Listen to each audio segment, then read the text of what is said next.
Hello बच्चों, तो स्वागत है आपका इस YouTube चैनल पे, जहाँ पे हम लोग जो है कोशिश करेंगे फिजिक्स के मुश्किल कंसेप्ट्स को इजी और आसान वे में समझने की। ओके, तो सबसे पहला जो हम आज चैप्टर को स्टार्ट करने वाले हैं, तो उसका नाम क्या है? उसका नाम है मैथमेटिकल टूल्स। ओके, तो हमारा पहला क्वेश्चन जो माइंड में आता है, ओके, कि सर मैथमेटिक्स जो है वो जो है हमने बायो के बच्चे तो खास करके यही बोलते हैं कि सर मैथमेटिक्स छोड़ने के लिए तो हमने जो है ये मेडिकल साइड लिया था। ओके, और आप हमें फिर से मैथमेटिक्स के अंदर जो है घुसा रहे हो। ओके, तो बेटा मैथमेटिक्स जो है that is not a difficult subject. Okay, mathematics जो है केवल जो है आपके यूज़ के लिए ही बनाई गई है। ओके, मैथमेटिक्स असल में हम देखें तो मैथमेटिक्स क्या है? Okay, mathematics is nothing but a language. Okay, mathematics एक साधारण भाषा के अलावा और कुछ नहीं है। ओके, जिस इंसान को ये भाषा समझ में आ गई उसके लिए मैथमेटिक्स से आसान कोई चीज़ नहीं है। उसके लिए मैथमेटिक्स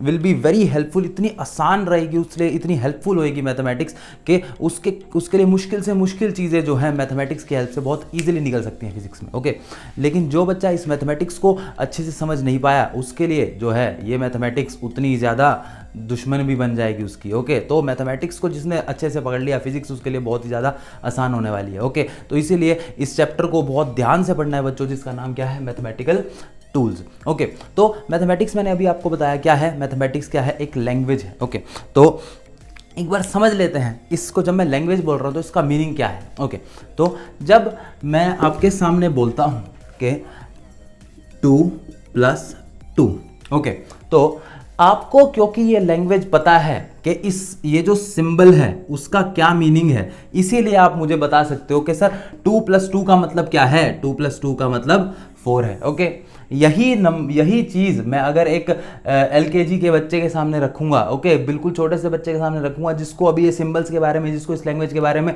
कुछ नहीं पता, ओके, उस बच्चे के सामने रखूंगा, वो क्या बोलेगा? सर हमें इसके बारे में कुछ नहीं पता। क्यों? क्योंकि उसको ये लैंग्वेज नहीं आती। ओके, इसी तरह से आपके सामने किसी ने बोल दिया 2×2, ओके, तो आपको तो पता है 2×2 का मतलब क्या है, ये फिर से 4 है, लेकिन यही चीज़ एक फर्स्ट क्लास के बच्चे के सामने आप बोलोगे, उसको नहीं पता क्योंकि ये लैंग्वेज उसको नहीं आती। ओके, तो आपको इस लैंग्वेज को ही तो समझाना हमारा काम है। तो दैट इज़ वाई हम इस चैनल के ऊपर जो है आपको ये मैथमेटिकल टूल्स के अंदर इस लैंग्वेज को ही समझने की सबसे पहले इस चैप्टर में कोशिश करेंगे। ओके, सो देखते हैं और भी किस तरह के सिंबल्स हैं जो हमें सिर्फ जिनका मीनिंग हमें पता लग जाए जिन सिंबल्स का, तो हमारे लिए चीज़ें आसान हो सकती हैं। तो फैक्टोरियल एक चीज़ होती है, आपने पढ़ी है छोटी क्लासेस में, फैक्टोरियल्स।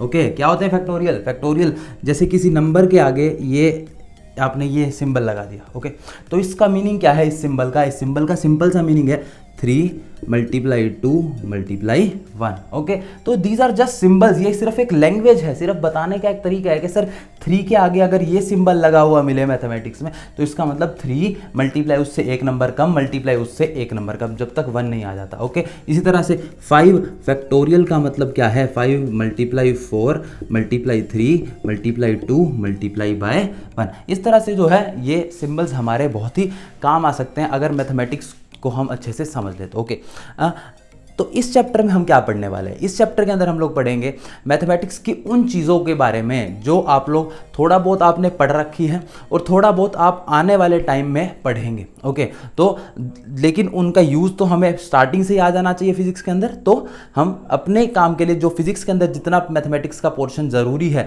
हम लोग उस पार्ट को यहाँ पे डेवलप कर लेते हैं। ओके, जो आपने पढ़ भी रखा होगा छोटी क्लासेस में और कुछ आप आने वाले टाइम में पढ़ेंगे। ओके, तो कौन कौन सा पोर्शन है फिजिक्स के अंदर जो मैथमेटिक्स का यूजेबल रहता है? ओके, तो पहले उनके नाम लिख लेते हैं। ओके, फर्स्ट पॉइंट, तो फर्स्ट पॉइंट जो आपको पता होना चाहिए फिजिक्स के अंदर उसका नाम है अलजेब्रा। ओके, अलजेब्रा आपने छोटी क्लासेस से पढ़ते आ रहे हैं, 3rd 4th क्लास से अलजेब्रा के बारे में। ओके, दूसरा टॉपिक जो आपने फिर से छोटी क्लासेस में पढ़ते आ रहे हैं, ट्रिग्नोमेट्री।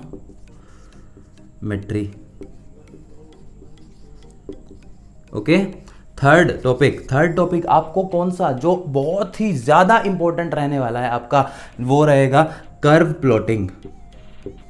ओके, जो आपने कर्व छोटी क्लासेस में मैथ्स के अंदर बहुत कर्व्स बनाए हैं, x axis, y axis, Cartesian coordinate system, polar coordinate system, okay, तो ये सब चीज़ें आप लोग कर चुके हैं। और last but not the least, ये 3 चीज़ें आप छोटी क्लासेस में बेसिक पढ़ चुके हैं, ओके।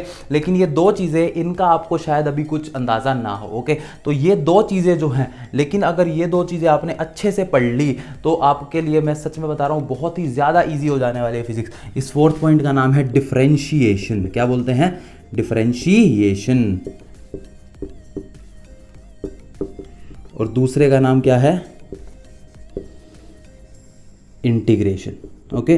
तो जब आप नोट्स बनाए अपनी नोटबुक के अंदर, उस टाइम पे आप ये सारे टॉपिक्स को एक बार एक जगह पर लिख लो, ताकि जो है आपके पास अवेलेबल हो कि हमें ये सारी चीज़ों के बारे में पता होना चाहिए, ओके। तो ये एक बार नोट डाउन कर लो पॉज करके वीडियो को, टॉपिक्स को। उसके बाद हम बढ़ते हैं अलजेब्रा की तरफ, ओके। तो यस, अगर वीडियो को पॉज करके आप सबने नोट डाउन कर लिया है तो बढ़ते हैं हम लोग अपने पहले टॉपिक, जिसका नाम क्या है? अलजेब्रा। तो क्या होता है अलजेब्रा में?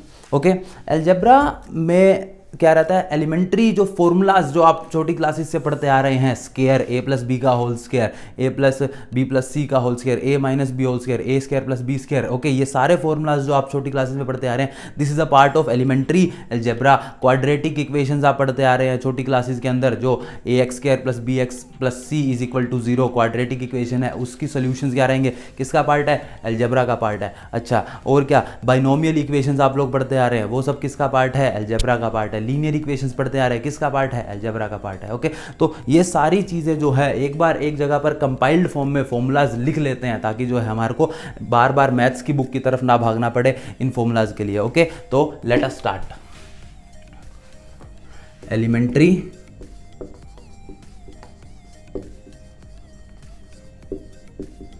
अलजेब्रा, ओके, जो आपने छोटी क्लासेस से आप पढ़ते आ रहे हैं। तो पहला फॉर्मूला छोटी क्लास में क्या पढ़ा था? a प्लस बी का whole square is equal to a square plus B square plus 2ab पढ़ा था कि नहीं पढ़ा था? तो ये फॉर्मूला है। दूसरा फॉर्मूला a माइनस बी का होल स्क्वायर, ए square plus B square minus 2ab पढ़ रखा है सबने? तो ये रहा। अब आ जाओ क्यूब के फॉर्मूला पे, a plus B whole cube, क्या फॉर्मूला है? A cube plus B cube plus 3ab bracket a plus B. ये फॉर्मूला सभी को याद होने चाहिए। a माइनस बी का होल क्यूब फॉर्मूला मेरे बिना लिखे अपने आप अपनी नोटबुक में लिखेंगे सारे बच्चे। a cube plus B cube minus 3ab bracket a plus b. तो ये फॉर्मूला किस चीज़ का हो गया मेरा? किस चीज़ का फॉर्मूला है ये? Minus 3ab bracket a plus भी होगा, ये a माइनस भी होगा, बताओ। तो यहाँ पे माइनस 3ab, अगर यहाँ a माइनस भी है तो यहाँ पर भी a माइनस भी होगा, ओके। तो ये था मेरा 4th फॉर्मूला। अब आ जाओ 5th फॉर्मूला के ऊपर, a plus B plus c whole square, A square plus B square plus c square plus 2ab plus 2bc plus 2ca।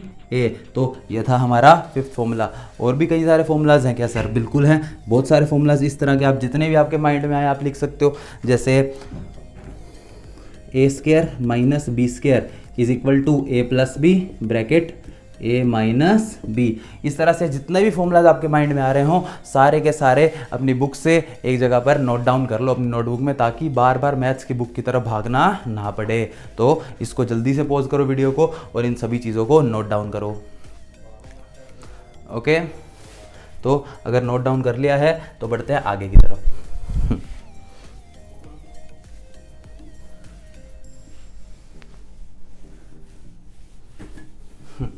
तो यस, अलजेब्रा के दूसरे पार्ट में हम पढ़ते हैं, जो हमारे काम में आने वाली चीज़ है उसका नाम क्या है? Quadratic equations. क्वाड्रेटिक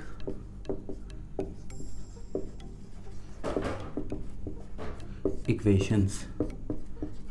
तो क्या है क्वाड्रेटिक इक्वेशंस बच्चों? क्वाड्रेटिक इक्वेशन का मतलब आपने सुन रखा है। क्वाड्रेटिक इक्वेशन का मतलब वो इक्वेशन जिसके अंदर जो मैक्सिमम पावर है वो क्वाड्रेटिक यानी 2 हो।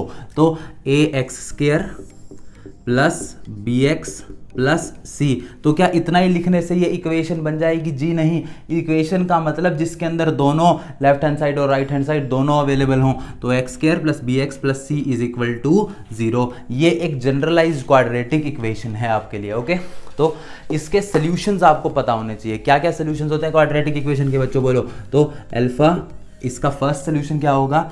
Minus b plus under square root b square minus 4ac by 2a of course. Okay, second solution इसका बीटा बोल देते हैं उसको, minus b minus under square root b square minus 4ac divided by 2a। याद आ रहा है सबको? तो ये हमारे दो रूट्स हैं इस इक्वेशन के। ओके, सो हाँ, sum of roots, sum of roots, क्या फॉर्मूला होता है सम ऑफ रूट्स का? जल्दी जल्दी। ओके, तो दोनों रूट्स को सम करो, आंसर निकालेंगे। क्या आएगा हमारा? सम ऑफ रूट्स की फॉर्मूला आ जाता है हमारा माइनस बी बाय ए। ओके, इसी तरह से प्रोडक्ट ऑफ रूट्स, दोनों को आपस में मल्टीप्लाई कर दो। प्रोडक्ट ऑफ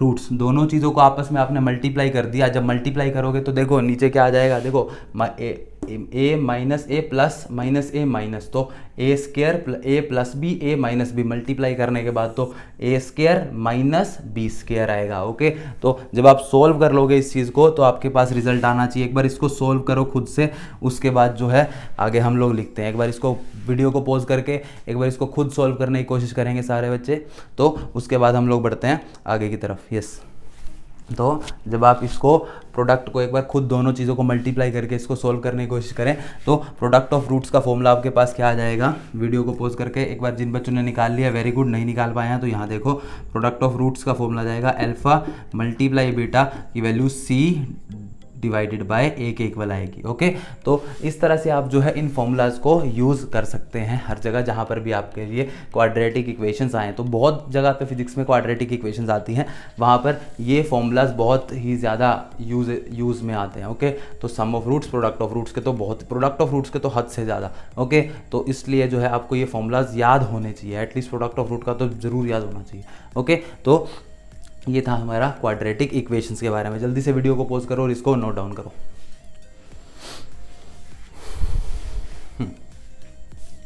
सो हो गया बच्चों? तो अगर नोट डाउन करके आपने जो है ये फॉर्मूलाज लिख लिए हैं तो अब हम बढ़ सकते हैं आगे की तरफ अपनी वीडियो में। तो यस, अब आते हैं वो चीज़ के ऊपर जहाँ हमारा बहुत काम की है फिजिक्स के अंदर, उसको बोलते हैं हम लोग binomial equation.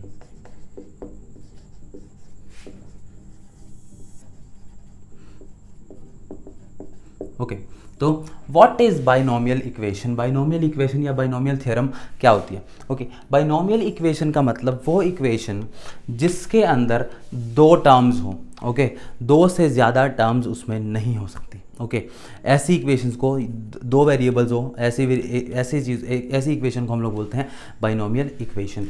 Example, a plus B का होल स्क्वायर, इसमें दो वेरिएबल्स हैं। Okay, a plus B plus C नहीं है, क्यों? तो दो वेरिएबल्स होंगे इक्वेशन में, तो कैसी इक्वेशन होगी? Binomial equation. ओके, आप इसका पूरा फॉर्मूला लिख सकते हैं आगे, a square plus B square plus 2ab, तो that will be called the binomial equation. Okay, तो ये बाइनोमियल इक्वेशन है। ओके, आपके जो, अब देखो, बाइनोमियल एक जनरल बाइनोमियल इक्वेशन होती है, a प्लस बी की पावर n।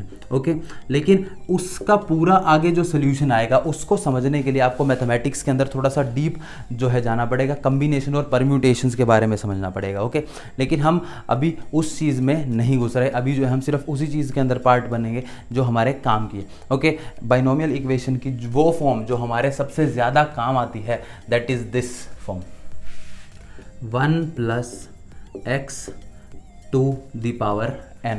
ओके, तो ये जो इक्वेशन है, ये वाला जो इक्वेशन है हमारे बहुत काम आती है बाइनोमियल इक्वेशन की। तो उसका सोल्यूशन क्या है? ओके, इफ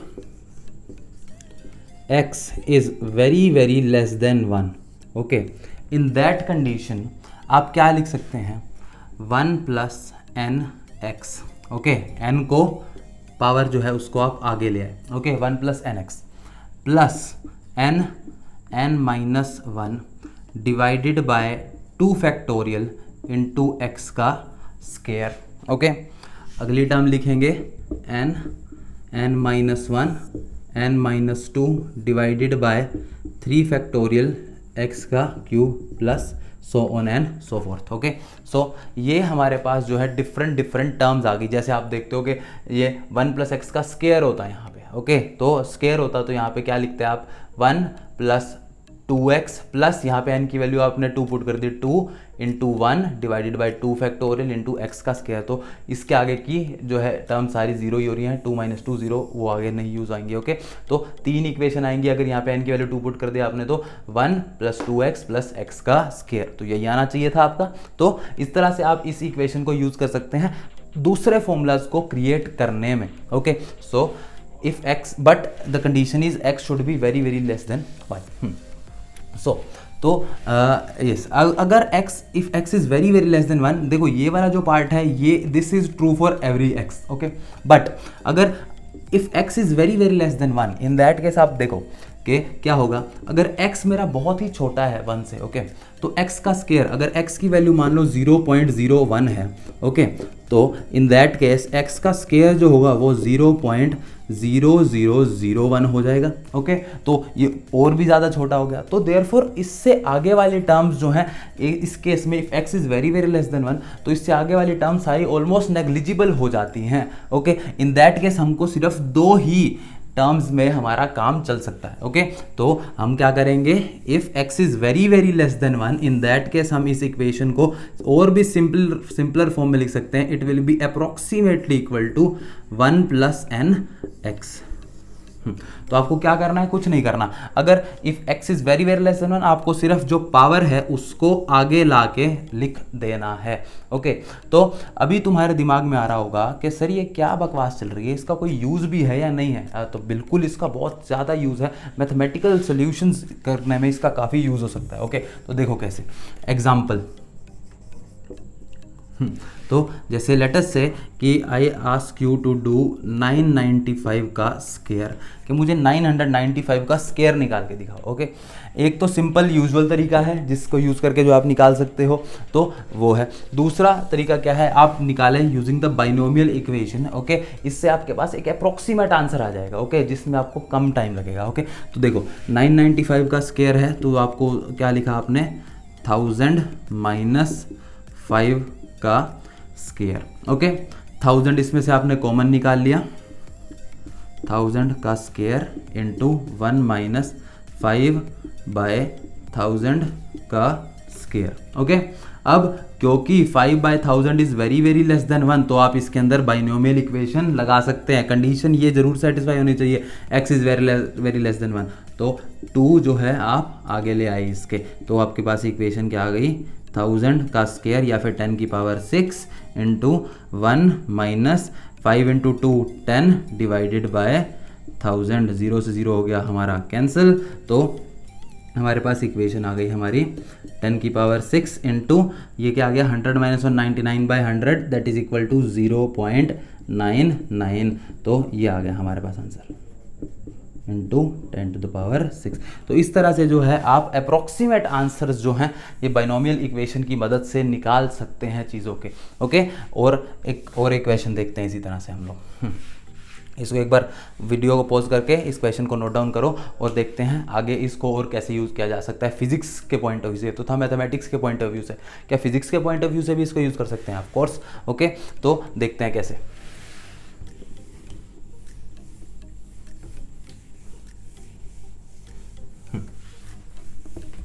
ये जो छोटी सी ट्रिक है ना, 1 प्लस एक्स की power n is equal to 1 plus n x, ये बहुत ही काम की इक्वेशन रहने वाली है। आपको एक क्वेश्चन लिखते हैं हम लोग बुक से, तो हमको क्लियर हो जाएगा ये। ये एक इक्वेशन दे रखी है, question number 2, acceleration due to gravity, जिसको हम g डैश से रिप्रेजेंट कर रहे हैं, is equal to g into R divided by r plus H का whole square. Okay, if h is very very less than r, prove that G dash is equal to ji bracket 1 minus 2h upon R. Okay, so क्या question दे रखा है actual में? क्या होता है बच्चों कि जब जब जो है एक आप किसी बॉडी को धरती के सरफेस से, अर्थ के सरफेस से ऊपर की तरफ लेके जाते हो तो आपको क्या महसूस होता है कि एक्सेलरेशन ड्यू टू ग्रेविटी वो जो है पहले से कम होती जा रही है, उसकी वैल्यू जो है थोड़ी सी डिक्रीज होती हुई आपको दिख रही है। ओके, तो अगर वो आपको डिक्रीज होती हुई दिख रही है तो इन दैट केस आपको जो है कितना उसमें डिक्रीज आएगा, how much will this acceleration due to gravity change due to the raise in the height of a body. Okay, तो जैसे ये मेरे पास अर्थ का सरफेस है, इससे ये बॉडी को मैंने जो है उठा के ऊपर की तरफ ले गया थोड़ी सी हाइट पे। ओके, तो ये अगर ये h हाइट के ऊपर चला गया है और ये कंडीशन सेटिस्फाई हो रही है तो मुझे प्रूव करना है कि इस पोजीशन पे acceleration due to gravity g dash is approximate equal to ji bracket 1 minus 2h upon r. तो लेट अस स्टार्ट। तो सॉल्यूशन देखो, फिर से बाइनोमियल थ्योरम को यूज करेंगे, बहुत इजी हो जाएगा ये। G dash is equal to ji bracket R divided by R plus H का होल स्क्वायर गिवन है आपको। ओके, तो सबसे पहले आप क्या करने वाले हो, आर को नीचे ले जाओ, g dash is equal to g r divided by, इधर से आर आपने ले लिया common, 1 plus h upon r का होल स्क्वायर, आर से आर हो गया कैंसिल। ओके, तो g dash is equal to g, अब देखो 1 प्लस एच बाय आर का स्क्वायर है तो ये ऊपर आएगा, तो 1 प्लस एच बाय आर की पावर -2 हो जाएगा न्यूमरेटर में आने के बाद। ओके, अब क्योंकि h is very very less than r, देखो if h is very very less than r then h by r is very very less than 1। Okay, तो कंडीशन सेटिस्फाई हो गई मेरी बाइनोमियल थ्योरम लगाने के लिए। तो अब मैं क्या कर सकता हूँ, इसको इस पावर को आगे ला के रख दूंगा इसके, तो g bracket 1 minus 2h upon r. तो this is my new acceleration due to gravity, जिसको आप अगले ग्रेविटेशन चैप्टर जो आएगा आपके पास, आपके सिलेबस में आगे, तो उसमें आप इसको अच्छे से समझोगे कैसे ये फॉर्मूला कैसे आया। ओके, तो ये था हमारा इससे फिजिक्स में के अंदर बाइनोमियल थ्योरम का एग्जाम्पल। ओके, और एग्जाम्पल देखते हैं। इसको वीडियो को पॉज करके आप इसको एक बार नोट डाउन कर लें तो हम जो है आगे बढ़ सकते हैं। Yes,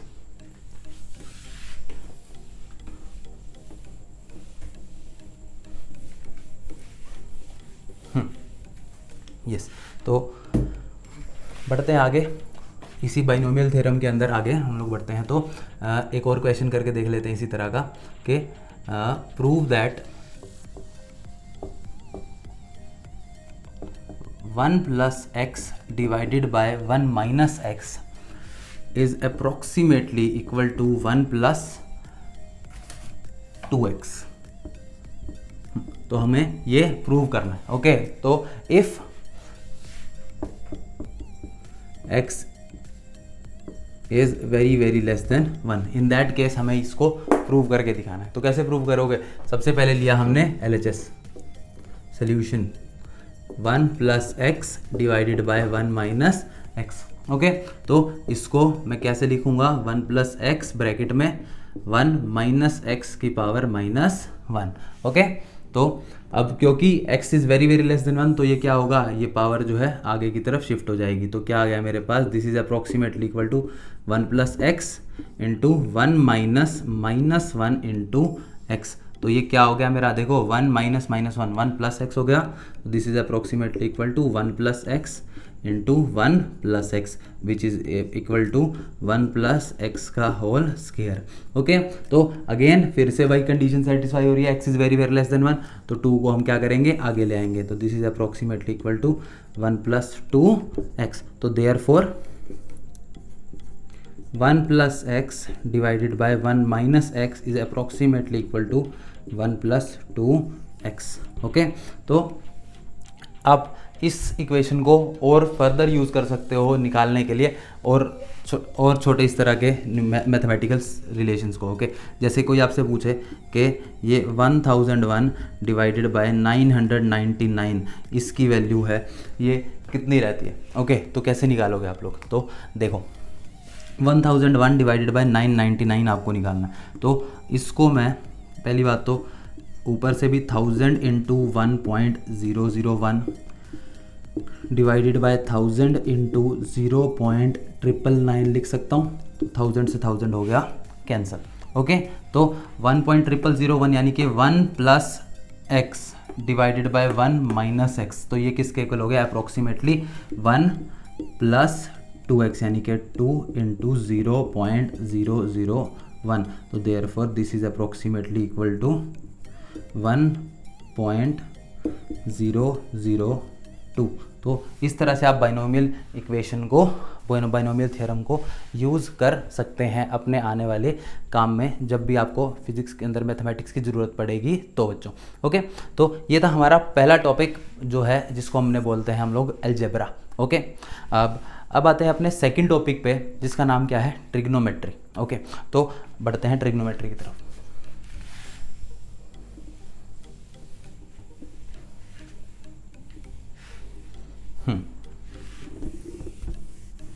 yes,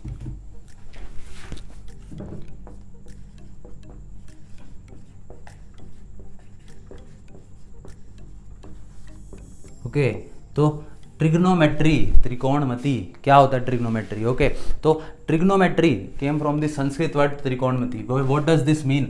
this is the study of trigon. Trigon means related to, this is triangle. Okay, तो this is the study of the measurement of the triangles. Okay, तो इसको हम लोग बोलते हैं ट्रिग्नोमेट्री। ओके, तो जब हम ट्रिग्नोमेट्री के अंदर देखते हैं तो ट्रिग्नोमेट्री जो होगा हमारा, उसमें हम लोग इन जनरली राइट एंगल ट्राइंगल्स की बात करी जाती है। ओके, तो राइट एंगल ट्राइंगल्स के अंदर पढ़ने से पहले जो है हमें क्या पढ़ना पड़ेगा, इन एंगल्स के बारे में एक बार थोड़ा सा रिवाइज कर लेते हैं हम लोग। ओके, ट्रिग्नोमेट्री में आपने पढ़ रखा है छोटी क्लासेस में, sine theta, cos theta, tangent theta, सब चीज़ें पढ़ी हैं आपने। ओके, लेकिन एक बार वही चीज़ें हम रिवाइज करके नोट डाउन कर लेते हैं। ओके, तो एंगल्स के बारे में आप लोग जो है क्या क्या जानते हैं। ओके, तो लेट अस स्टार्ट। तो पहली बात तो एंगल्स जो हैं हमारे दो तरह के हो सकते हैं। कैसे? एक पॉजिटिव एंगल जब ऊपर की तरफ जा रहे हो तो, ओके, दूसरे नेगेटिव एंगल्स जब हम नीचे की तरफ कैलकुलेशन उनकी कर रहे हो। तो this is the positive angle, this is the negative angle. Okay, angles को मेज़र करने के डिफरेंट मेथड्स हैं। ओके, तो एक जो टेक्निक जो आप छोटी क्लासेस से अब तक यूज़ करते आ रहे हैं उसको बोलते हैं सेक्स्टाजेसिमल। ओके, इसमें आप लोग डिग्री सिस्टम भी बोलते हैं इसको, डिग्री सिस्टम। ओके, तो डिग्री सिस्टम में क्या रहता है, डिग्री सिस्टम के अंदर जो है आप ये कहते हो कि एक complete angle covered by this circle, okay, this is equal to 360 degree. Okay, तो this is called the degree system. Okay, इसको 360 डिग्री बोला जाता है। ओके, उसके बाद ये कहते हैं कि 1 डिग्री, हर एक डिग्री जो देखो आपने क्या करा, इस पूरे सर्कल जो रोटेशन हो रहा है इसको आपने 360 इक्वल पार्ट्स पे डिवाइड कर दिया। 1 2 3 4 5 6 ऐसे करके आपने जो है इसको 360 इक्वल पार्ट्स में कर दिया, क्या, डिवाइड। ओके, अब जो एक एंगल है, ओके, उसको भी आपने फर्दर 60 स्मॉल पार्ट्स में डिवाइड कर दिया। ओके, तो जो एक सिंगल पार्ट बचा आपके पास, ये जो मैंने डैश लगाया, ओके, इसको बोला जाता है मिनट। ओके, तो जो 1 मिनट है is equal to 1/60 of a degree. Means जो आपने एक डिग्री जो एंगल है उसके भी आपने 60 इक्वल पार्ट्स कर दिए, और जो एक पार्ट आपके पास बचा वो क्या है, वो 1 मिनट कहलाएगा आपका। ओके, तो 1 minute is equal to 1/60 degree, या फिर 1 degree is equal to 60 minutes. तो ये है मेरा पहला केस। ओके, फिर इसके फर्दर हमने और आगे डिविडेशन भी करा है। कैसे कि ये जो 1 मिनट है इसको भी आगे और तोड़ा गया है कि 1 minute is also equal to 60 second. 60 seconds को डबल डैश से रिप्रेजेंट किया जाता है। ओके, अब याद रखना ये टाइम वाले मिनट या सेकंड नहीं है, ये एंगल वाले मिनट या सेकंड है। ओके, तो 1 minute is equal to 60 seconds. Okay, तो इस तरह से जो है ये हम निकाल सकते हैं। ओके, तो this is the degree system in which we can measure the angle. Okay, कोई और तरीका भी एंगल को मेजर करने का? जी हाँ, इसको बोलते हैं हम लोग SI system. Okay, SI system के अंदर जो है एंगल को मेजर करना बहुत ही ज़्यादा आसान है, इससे भी ज़्यादा आसान है।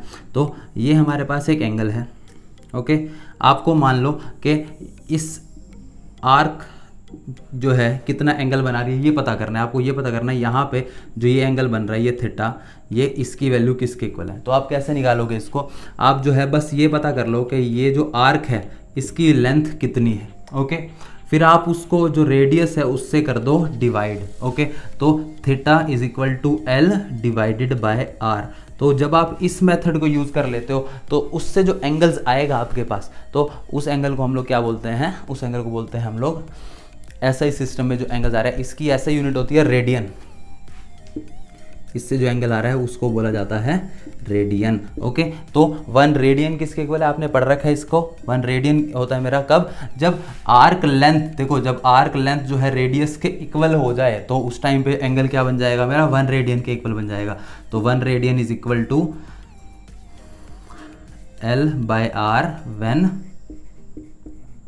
L is equal to r. जब length of arc is equal to radius हो जाए उस टाइम पे जो एंगल बनेगा मेरा क्या बनेगा, 1 रेडियन। ओके, तो ये है हमारा कौन सा एसआई सिस्टम के अंदर एंगल मेजरमेंट करने का तरीका। ओके, तो क्या इस एसआई सिस्टम में और ये जो डिग्री सिस्टम है इनके बीच में कुछ रिलेशन भी है, तो बिल्कुल इनके बीच में एक बहुत सिंपल सा रिलेशन है जो कि आप बहुत आसानी से निकाल सकते हो। तो देखो, तो ये आपके पास एक सर्कल था।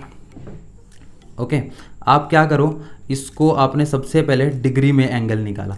ओके, तो डिग्री में पूरा रोटेट करने की वजह से जो एंगल आ रहा है उसकी वैल्यू कितनी है, 360 डिग्री। ओके, यही एंगल अगर आप एसआई सिस्टम से यानी कि आर्क अपॉन रेडियस के फॉर्मूला से निकालते हो तब क्या आता है, तो देखो यही एंगल जो है if you find it from the SI system arc upon radius, तो इस टाइम पे आर्क पूरी ये जो लेंथ है आर्क लेंथ वो किसके इक्वल है, सरकमफ्रेंस के इक्वल है। तो सरकमफ्रेंस की वैल्यू किसके इक्वल होती है, 2 पाई आर के इक्वल। इसको आपने रेडियस से कर दिया डिवाइड, तो ये आ गया आपके पास एंगल, तो 2 पाई रेडियन। तो इससे हमें क्या समझ आया कि एंगल तो वही है। ओके, जब मैं इसको डिग्रीज में कैलकुलेट करता हूं तो सेम एंगल 360 डिग्री आता है। जब सेम एंगल को मैं रेडियंस में कैलकुलेट कर रहा हूं तो मेरे पास ये 2 पाई आ रहा है। ओके, तो therefore both the things must be same. दोनों की दोनों चीज एक ही चीज की वैल्यू बता रही है। ओके, तो दोनों की वैल्यू सेम होनी चाहिए दोनों चीजें। तो 360 degree must be equal to 2 pi radian. Okay, तो देयरफॉर अगर मुझे 1 डिग्री की वैल्यू निकालनी है या फिर इससे आप सिंप्लीफाई कर लें तो 180 डिग्री जो है पाई रेडियन के इक्वल होता है। ये इक्वेशन को आप याद रखोगे तो आपके लिए सब कन्वर्जन आसान है। ओके, अगर जिसने ये वाली इक्वेशन याद रख ली वो सभी तरह के कन्वर्जन आराम से कर सकता है। ओके, कि 180 degree is equal to pi radian. Okay, तो देखते हैं कैसे ये इक्वेशन जो है मेरी हेल्प कर सकती है to find out the conversion of different angles. Okay, तो इसको पहले एक बार नोट डाउन कर लो। ये दो जो डिग्री सिस्टम और एसआई सिस्टम फॉर्मूलाज आपको पता ही है, छोटी आपने पिछले चैप्टर में पढ़ ही लिया है। ओके, तो ये है आपका। ओके, तो बढ़ते हैं आगे की तरफ।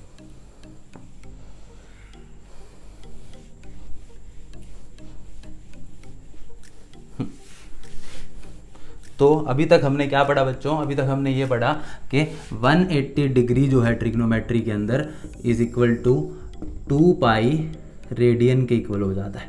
ओके, तो इसको यूज़ करके क्या आप डिफरेंट एंगल्स को भी कन्वर्ट कर सकते हैं, तो देखते हैं, स्टार्ट करते हैं भाई।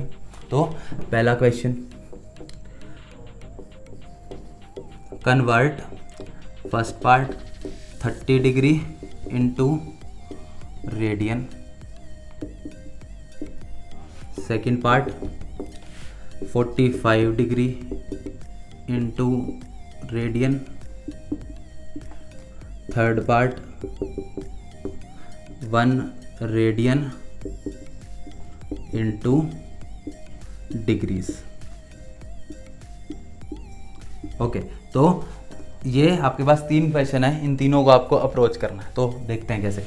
तो हमें ये पता है कि 180 डिग्री 2 पाई रेडियन के इक्वल होता है। ओके, तो बच्चों सीधी सी बात है, 1 डिग्री किसके इक्वल हो जाएगा, 2 पाई डिवाइडेड बाय 180 रेडियन के इक्वल हो जाएगा। ओके, तो अब आपको 30 डिग्री निकालना है, तो फर्स्ट पार्ट निकालो। 30 degree must be equal to 30 multiply by 2 pi by ये क्या है 180 degree is equal to pi radian आना था, sorry so 180 degree must be equal to pi radian. So ये हमारा सही रिलेशन है, 180 degree equal to pi. 30 into pi by 180 आ गया, तो 0 से 0 कैंसिल, ये आ गया 6, तो पाई बाय 6 रेडियन आ गया। तो 30 degree is equal to pi by 6 radian. Okay, second part इसी का देखो। सेकंड पार्ट में हमारे पास 45 डिग्री है। ओके, तो 45 multiply by pi by 180। Okay, तो 45 के टेबल पे कितने पे जाएगा, 4 पे जाएगा, पाई बाय 4 रेडियन। ओके, तो इस तरह से हमने 45 डिग्री को रेडियन में कन्वर्ट करना देखा। ओके, अब देखते हैं इसका अपोजिट, 1 रेडियन को डिग्री में कन्वर्ट करना है। इस बार देखते हैं कौन सा बच्चा अपने आप ही करके दिखाता है इसको। तो 1 radian is equal to how much. Okay, तो देखो 1 रेडियन ही तो निकालना है, 180 को ऊपर ले जाओ, पाई को नीचे ले आओ, तो 180 बाय पाई रेडियन। अप्रॉक्सीमेटली इसकी वैल्यू समथिंग 51 डिग्रीज के इक्वल आ जाती है, approximately equal to 51 degrees. Okay, तो इस तरह से आप ये क्वेश्चंस को सॉल्व कर सकते हैं। ओके, तो आज की वीडियोज़ में हमने क्या पढ़ा, आज की वीडियो के अंदर हमने ये देखा सबसे पहले तो कि अलजेब्रा के हमने कुछ क्वेश्चंस देखे। क्या, जैसे हमने इक्वेशंस देखी, a + b का होल स्क्वायर, a - b के होल स्क्वायर, इस तरह की इक्वेशंस हमने देखी। उसके बाद हमने क्वाड्रेटिक इक्वेशंस के जो सॉल्यूशंस थे उन्हें याद करा, जो हमने पिछले बहुत कभी किसी ज़माने में पढ़ी थी। ओके, उसके बाद हमने जो है बाइनोमियल इक्वेशन का एक सिंप्लीफाइड वर्जन जो है 1 + x की पावर n, उसकी जनरल इक्वेशन देखी, और उसकी एक हमारे लिए जो काम की इक्वेशन है 1 + x की power n when x is very very less than 1, उसका सोल्यूशन देखा which will be equal to 1 + n x। बस आपको पावर को आगे लेके आ जाना है। ओके, तो ये था। उसके बाद हमने उसके कुछ एग्जांपल्स देखे, फिर हम बढ़े ट्रिग्नोमेट्री की तरफ। ट्रिग्नोमेट्री स्टार्ट करने से पहले हमने एक बार एंगल्स को अप्रोच करने की इच्छा करी। ओके, तो इसलिए हमने एंगल्स को समझा, तो ये वाला हमारा पार्ट था। अब एंगल्स हमें क्योंकि समझ आ चुके हैं, तो in the next video we will study about the trigonometry itself, जो हमने पिछली क्लासेस में पढ़ रखा है, उसी को हम लोग दोबारा रिवाइज करने की कोशिश करेंगे। और जो फॉर्मूलाज थे हमारे, जो हमने पढ़े थे, sin square theta + cos square theta is equal to 1। Okay, तो आई इनकरेज यू कि आप उन सारे फॉर्मूलाज को एक बार अपनी मैथ्स की क्लास जो नोटबुक है उससे एक बार याद करने की कोशिश करो, ताकि जो है आप उसको एक जगह दोबारा से नोट डाउन कर सकें। ओके, तो अगर जो है आपको ये वीडियो पसंद आया हो तो लाइक एंड सब्सक्राइब करें। Okay, so on this note let us close this video.